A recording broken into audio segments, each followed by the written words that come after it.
Masifnya penggunaan buzzer mempercepat peredaran informasi sesat. Data Kementerian Komunikasi dan Digital, jumlah konten hoax dan informasi palsu naik tiap tahunnya.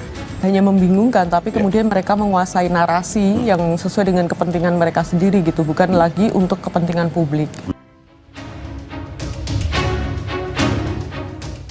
Penggunaan buzzer atau pendengung kian merajalela. Ini berdasarkan investigasi harian Kompas, di mana sepak terjang buzzer menyulitkan warga untuk mencari kebenaran di ruang digital.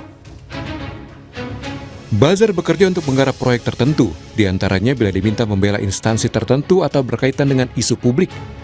Dari investigasi harian Kompas, tak jarang buzzer ini membuat konten bermuatan hoax. Selain itu, buzzer sering digunakan untuk menaikkan citra seseorang atau hal-hal yang berkaitan dengan keseharian, misal promosi produk, rekayasa pembelian, hingga menyerang pesaing bisnis. Kerja mereka tentu menyasar pengguna media sosial. Tidak bekerja sendiri karena ada sejumlah orang yang menjadi koordinatornya. Artinya, jaringan buzzer sudah masif.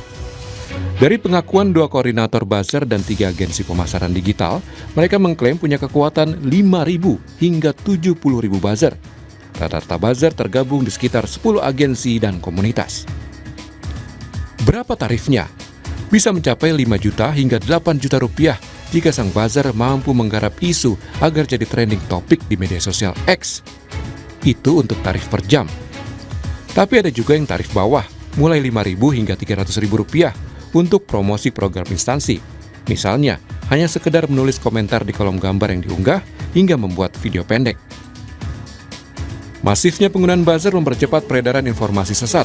Data Kementerian Komunikasi dan Digital, jumlah konten hoax dan informasi palsu naik tiap tahunnya. Situasi internet itu semakin kabur gitu, kebenaran itu semakin kabur gitu.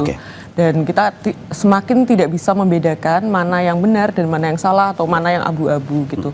Nah, bahkan sudah meliputi ke berbagai level gitu, bukan cuma di tingkat elit tapi juga bahkan ke tingkat bawah, itu semua sudah tidak jelas gitu. Itu alasan kami. Dan itu yang memang akhirnya membuat Kompas harus, dalam arti apakah ada dampak besar, ketakutan terbesar Kompas bahwa kalau buzzer ini terlalu dibiarkan misalkan, ini pada akhirnya mungkin saja seperti yang dibilang tadi ya, akan membingungkan masyarakat. Betul, dan terutama mungkin tidak hanya membingungkan, tapi kemudian mereka menguasai narasi yang sesuai dengan kepentingan mereka sendiri gitu, bukan lagi untuk kepentingan publik. Gitu. Jadi memang pada akhirnya ini ditakutkan seperti itu ya.